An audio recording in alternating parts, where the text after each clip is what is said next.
बिस्मिल्लाहिर्रहमानिर्रहीम अस्सलाम वालेकुम। मैं हूं मोहसिन शहजाद मोहसिन। स्टूडेंट्स, आज की क्लास में हम characteristics of horizontal math spring system के बारे में पढ़ेंगे। यानी इसमें हम देखेंगे कि मैथ स्प्रिंग सिस्टम के केस में टाइम पीरियड कैसे फाइंड कर सकते हैं, इंस्टेंटेनियस डिस्प्लेसमेंट और इंस्टेंटेनियस वेलोसिटी कैसे फाइंड कर सकते हैं। मैथ स्प्रिंग सिस्टम होता है क्या है, इसको मैंने पहले ही लेक्चर में बड़ी डिटेल से समझाया था। मैंने आपको बताया था कि ये किस तरह से ऑसिलेट करता है। तो वो कुछ इस तरह की सिचुएशन थी हमारे पास कि अगर कोई एक मैस जो कि किसी स्प्रिंग के साथ अटैच है और स्प्रिंग की जो दूसरी साइड है वो किसी फिक्स रिजिड सपोर्ट्स के साथ अटैच है और ये अभी इस वक्त अपनी मेन पोजीशन पर है, आप इसके ऊपर एक्सटर्नल फोर्स अप्लाई करके इसको डिस्प्लेस करवाएंगे किसी सर्टेन डायरेक्शन में, तो इसमें एक रीस्टोरिंग फोर्स जनरेट हो जाती है और वो उस अपनी रीस्टोरिंग फोर्स की वजह से मूव करेगा टुवर्ड्स इस मेन पोजीशन। लेकिन इनर्शिया की वजह से यहाँ पे रुकता नहीं है और फिर ये अपनी दूसरी एक्सट्रीम पोजीशन की तरफ चला जाता है। बिल्कुल वही रीस्टोरिंग फोर्स अगेन जनरेट होती है और फिर ये अपनी मेन पोजीशन की तरफ आता है और इनर्शिया की वजह से रुकता नहीं है। इस तरह से ये अपनी मेन पोजीशन के गिर्द to and fro motion perform करता है, जिसको हम हार्मोनिक मोशन का नाम देते हैं और इसको हम सिंपल हार्मोनिक मोशन भी कहते हैं। ऐसे केस के अंदर हम इसका टाइम पीरियड, डिस्प्लेसमेंट और वेलोसिटी कैसे फाइंड कर सकते हैं, इसको देखते हैं। सबसे पहले तो हम ये देखेंगे कि जो रीस्टोरिंग फोर्स इसके अंदर जनरेट होती है उसकी वैल्यू हमने कुछ इस तरह से फाइंड की थी, F is equal to minus k of x, इसको इक्वेशन 1 कहें। फिर उसके बाद न्यूटन के सेकेंड लॉ के अकॉर्डिंगली F इक्वल होता है ma के। अब दोनों इक्वेशंस को हम क्या कर देंगे, कंपेयर करेंगे। कंपेयर करने से ma इक्वल हो जाएगा माइनस के ऑफ एक्स। यहाँ से हम एक्सेलरेशन की वैल्यू को फाइंड करेंगे तो ये बन जाएगा माइनस के divided by m into x. तो इस मैथ स्प्रिंग सिस्टम के केस में हमारे पास जो एक्सेलरेशन की वैल्यू आती है वो ये आती है। इसको हम इक्वेशन 3 का नाम दे देते हैं जो हमारे बाद में काम आएगी। अब हमें वैल्यू फाइंड करनी है इसके टाइम पीरियड के लिए। अब टाइम पीरियड की वैल्यू फाइंड करने के लिए हमें दो एक्सेलरेशन की वैल्यूज़ को लेकर कंपेयर करना पड़ता है। तो सबसे पहले तो मैं हेडिंग लगाता हूँ कि हमने फाइंड करना है इसका टाइम पीरियड। अब टाइम पीरियड फाइंड करने के लिए इसमें कौन सी दो वैल्यूज़ को हमने कंसीडर करना होता है, अब इसको देखते हैं। पहली बात तो ये है कि जब भी आपने टाइम पीरियड फाइंड करना है, चाहे वो मैथ स्प्रिंग सिस्टम है या सिंपल पेंडुलम, दोनों के केस में आपने दो एक्सेलरेशंस की वैल्यू को ही कंपेयर करना है। अब दो एक्सेलरेशन की वैल्यूज कौन कौन सी होंगी, एक तो वो आपने जर्नल जब आपने simple harmonic motion and uniform circular motion का केस पढ़ा था तो उसमें एक्सेलरेशन की वैल्यू आपने ये वाली फाइंड की थी, जो जर्नल फॉर्म में एक वो यूज़ करनी है। दूसरी एक्सेलरेशन की वैल्यू आपने वो वाली यूज़ करनी होती जिस टॉपिक में आप मौजूद होते हैं। जैसे कि अभी आप मैथ स्प्रिंग सिस्टम पढ़ रहे हैं तो उसमें अभी एक्सेलरेशन की वैल्यू आपने ये वाली निकाली थी। अब ये दोनों इक्वेशंस को हम करेंगे कंपेयर, क्योंकि इसकी रीज़न क्या होती है कंपेयर करने की। हमें मालूम है कि जो टाइम पीरियड है ना, ये इक्वल होता है t is equal to 2 pi divided by omega. यहाँ पे ये जो ओमेगा है ना, इस ओमेगा की वैल्यू का हमें नहीं पता होता। अगर हम ये इस ओमेगा की वैल्यू फाइंड कर लेते हैं तो हम यहाँ पर पुट करके इस टाइम पीरियड की वैल्यू भी बड़ी आसानी से कैलकुलेट कर सकते हैं। इसी वजह से हम यहाँ पर इन दोनों इक्वेशंस को कंपेयर करते हैं। अब ये इक्वेशंस कैसे कंपेयर होंगी ज़रा देखिएगा। ये बन जाएगा minus omega square x is equal to minus k by m x. तो यहाँ से ये वाली दोनों वैल्यूज़ कैंसिल हो जाएंगी, ये x इस x से कैंसिल होगा, ये दोनों माइनस साइन भी कैंसिल हो जाएंगे। तो यहाँ रह जाएगा सिर्फ omega square that is equal to k by m. अब हमने ओमेगा स्क्वायर नहीं बल्कि ओमेगा फाइंड करना, तो दोनों तरफ से इसके स्क्वायर रूट अप्लाई कर देंगे। तो ये इसके साथ कैंसिल, तो omega is equal to k by M square root, ये आ जाएगा। अब हमने क्योंकि टाइम पीरियड फाइंड करना है तो टाइम पीरियड की जो वैल्यू है वो यहाँ पर पुट कर देंगे, जो इक्वेशन लिखेंगे जो कि है t is equal to 2 pi divided by, अब नीचे ओमेगा की वैल्यू तो हमने ये वाली फाइंड की, तो ये बन जाएगा k by M square root. अब इसको ज़रा तरतीब से लिखते हैं, तो ये बन जाएगा t is equal to 2 pi square root m by k।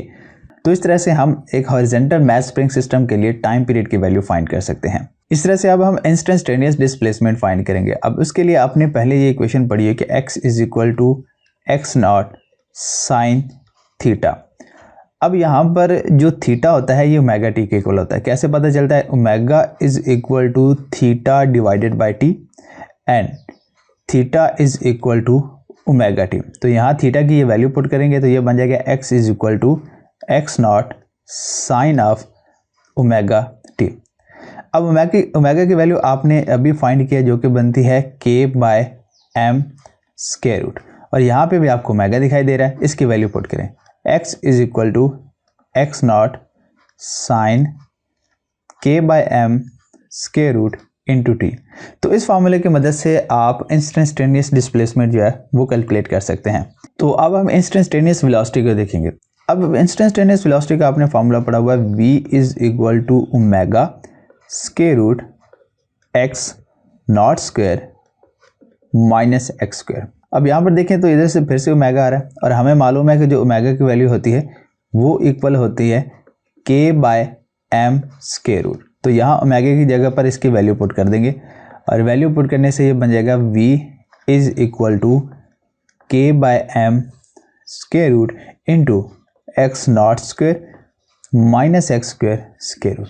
इस तरह से ये वैल्यू आ गई। अब एक काम करते हैं, इसमें से एक्स नॉट को कॉमन निकालते हैं, तो ये बन जाएगा v is equal to k/m square root X naught square. ये कॉमन आ जाएगा, यहाँ पर आ जाएगा 1 minus X square divided by X naught square, और यहाँ इसके ऊपर स्क्वायर रूट भी आ जाएगा। अब क्योंकि इसके ऊपर जो स्क्वायर रूट है ये कैंसिल हो जाएगा, तो ये एक्स नॉट बिल्कुल स्टार्ट में आ जाएगा, अंदर आ जाएगा k/m स्क्वायर रूट, और इधर वैल्यू रह जाएगी 1 minus X square divided by X naught square, और इसके ऊपर स्क्वायर रूट आ जाएगा।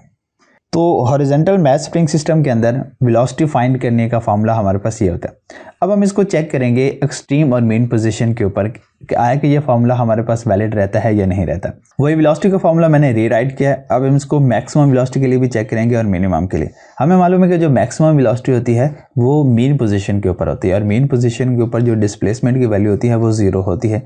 अब हम इसी इक्वेशन के अंदर जहाँ डिस्प्लेसमेंट है वो वैल्यू पुट करेंगे, तो ये बन जाएगा v is equal to X naught square root k/m 1 minus, अब वैल्यू 0 पुट करेंगे, जब x की वैल्यू 0 पुट करेंगे तो ये पूरा फैक्टर 0 हो जाएगा, और हमारे पास जो टर्म रह जाएगी वो रह जाएगी v is equal to X naught k/m square root. अब मिनिमम के लिए चेक करेंगे। इसमें क्या होता है कि एक्सट्रीम पोजीशन के ऊपर वेलोसिटी मिनिमम होती है, एक्सट्रीम पोजीशन के ऊपर जो डिस्प्लेसमेंट होता है वो मैक्सिमम हो जाता है, जिसको हम एम्पलीट्यूड या एक्स नॉट के साथ रिप्रेजेंट करते हैं। तो उसी ऊपर वाले फार्मूले के अंदर X naught square root k/m 1 minus X नहीं लिखा जाएगा, अब एक्स नॉट स्क्वायर लिखा जाएगा, और नीचे भी एक्स नॉट स्क्वायर है। अब दोनों को जब हम सॉल्व करेंगे तो आंसर आ जाएगा 1 माइनस 1 करने से 0 आ जाएगा, यानी v is equal to X naught square root k/m into 0। तो इस तरह से v का जो आंसर आएगा वो 0 आ जाएगा। इसका मतलब ये फार्मूला वैलिड है, और इस तरह से हम इसमें इंस्टेंटेनियस वेलोसिटी जो है वो फाइंड कर सकते हैं। मीन पोजीशन के ऊपर मैक्सिमम आंसर आएगा जब हम x की वैल्यू को 0 पुट करेंगे, और एक्सट्रीम पोजीशन के ऊपर मिनिमम यानी 0 आएगा जब यहाँ पर x की वैल्यू को x नॉट पुट करेंगे। अगर मीन और एक्सट्रीम के दरमियान में किसी एक पॉइंट पर हमने वेलोसिटी फाइंड करनी है, तो फिर जितना डिस्प्लेसमेंट हो चुका होगा उस डिस्प्लेसमेंट की वैल्यू को यहाँ पर पुट किया जाएगा। इस तरह से हम इसकी वैल्यू को फाइंड कर सकते हैं। अब लास्ट पे अगर हम देखें तो ये फार्मूला हमारे पास जो बना था ये कुछ इस तरह से बना था, v is equal to X naught k/m square root into 1 minus X square divided by X naught square square root. अगर देखें तो ये वाला जो पूरा फैक्टर है ये ऊपर देखें तो v के इक्वल आ रहा है, ठीक है। तो इस तरह से हम इस पूरे इक्वेशन में यहाँ पर v भी लिख सकते हैं। तो ये बन जाएगा v is equal to v naught 1 minus X square divided by X naught square root. अब ये मैंने नॉट यहाँ पर क्यों लिख दिया, बेसिकली ये जो हमारे पास वैल्यू होगी ना इसके साथ हम नॉट लिखते हैं। अब ये नॉट क्यों लिखा जाता है, क्योंकि हम x इज इक्वल टू 0 के ऊपर वेलोसिटी की वैल्यू फाइंड करते हैं, तो ये x इज इक्वल टू 0 को शो कर रहा है जो कि मैक्सिमम होते हैं। तो आप ये इस तरह से भी इसको लिख सकते हैं। ये है हमारे पास हॉरिजॉन्टल मैथ स्प्रिंग सिस्टम, जिसमें आप इंस्टेंटेनियस वेलोसिटी, डिस्प्लेसमेंट और टाइम पीरियड की वैल्यू फाइंड कर सकते हैं। आपसे मुलाकात होती है इंशाल्लाह नेक्स्ट लेक्चर में, तब तक के लिए अल्लाह हाफिज़।